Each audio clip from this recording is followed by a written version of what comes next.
નમસ્કાર મિત્રો, વિડીયોમાં તમારું સ્વાગત છે। તો મિત્રો, અત્યારે હાલની ખૂબ જ મોટી ખબર સામે આવી રહી છે।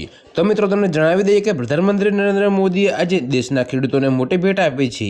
તેમણે આશરે રૂપિયા 35,440 કરોડના બે મુખ્ય કૃષિ યોજનાઓ શરૂ કરી, જેમાં રૂપિયા 24,000 કરોડની ધન્ય કૃષિ યોજનાનો સમાવેશ થાય છે। જો કે મિત્રો, તમને વધુમાં એ પણ જણાવીએ કે તેમણે નવી દિલ્હીમાં ભારતીય કૃષિ સંશોધન સંસ્થા સાથે એક ખાસ કૃષિ યોજનામાં ભાગ લીધો। તો કાર્યક્રમ દરમિયાન તેમણે લોકનાયક જયપ્રકાશ નારાયણને તેમની જન્મજયંતિ પર શ્રદ્ધાંજલિ આપી।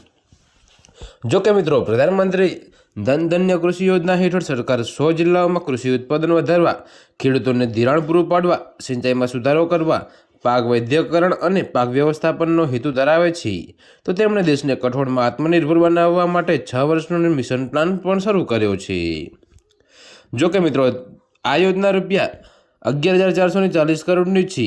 કૃષિ માળખાગત ભંડોળ યોજના આશરે રૂપિયા 3,650 કરોડના ખર્ચે શરૂ કરવામાં આવી છે।